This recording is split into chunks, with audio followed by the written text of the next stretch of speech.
Thank you, Dan. And only on News 15, we're getting an exclusive up-close look at this mysterious new island discovered 9 miles off the coast of St. Mary Parish. And we first showed you this discovery last week, which drew thousands of responses and comments on KADN.com. Tonight, Storm Track 15 meteorologist Michael Crowley takes us there for a tour by air and by boat. Plus, he has new insights on how this island formed. It's an exploration you'll see only on News 15. We're in Morgan City in St. Mary Parish, where we are going to investigate a mysterious island that has appeared in the Gulf, about 9 miles away from here off the coast. How do we get there? Well, we're getting a bit of help from the port of Morgan City. Now we journey southwest down the Atchafalaya River. Our destination is about 40 minutes away into the Gulf of Mexico. We're in the Gulf now. We're on the lookout now as the Louisiana coast shrinks into the horizon as we enter open waters. Let's just hope we don't get lost out here. So where do we even find this island? Well, to help us, we have some guests to show us where to go. Some dolphins have showed up.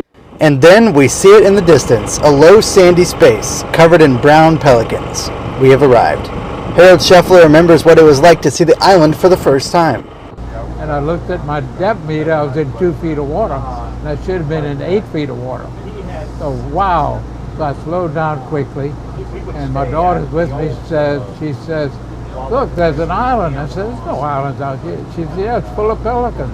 So we have made it into the Gulf of Mexico, and the island is way off in the distance. We can't actually get closer because we're in a decently big boat. The water is only about 6 feet deep from here on out. Now, it doesn't mean that we haven't actually explored some of the island, as some of the people who are with me actually have. It's not hard enough to stand on. I was kind of able to sort of lean on it. You see that lump in the center of your screen? That's Paul Kemp in a bit over his head. It was very difficult to get back in the boat, and when I did, I made a huge mess. Well, Harold and I had to get together, and we're a couple of old guys. I mean, we were really pulling on him hard. Yeah, I know, and he finally came loose of the mud. The suction was holding him down in the mud, so we had to. We almost left him. Yeah. This new island is almost entirely artificial, made from the Atchafalaya River's dredging project, and it's been growing for the past 10 years. The island was formed through dredging material. It came out of the channel. The Atchafalaya River, we're a federally authorized channel, and this material has to be moved for navigation purposes.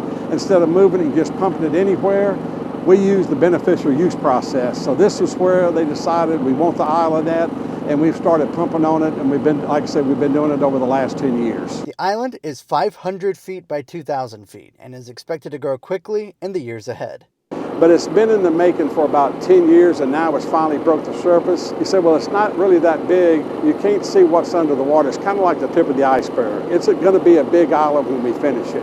And it's still several years away from really becoming a big island. This part of South Louisiana, you hear about the coastal erosion going on across the state. That's not the case over here. We're about I would say we're the only ones in the state. We are making land as we speak. Dredging is essentially underwater digging. To open up shipping lanes to the Atchafalaya River, a 20-foot underwater trench has been dug.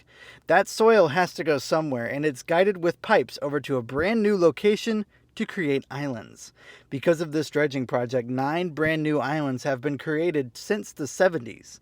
And these islands offer protection from hurricanes and coastal erosion. It turns out that humans are causing these islands to appear. It's not a sandbar, it's not just low tides. This is all caused by dredging of the Atchafalaya. Now, as we go forward in time, nature is going to take hold of this island, give it vegetation, more animals will move in, including dolphins, seabirds, and of course, the brown pelican. What nature does with this island remains to be seen, but we will continue to monitor it along with the Coast Guard. Reporting in the Gulf of Mexico, I'm Storm Track 15 meteorologist Michael Crowley, sending it back to the studio.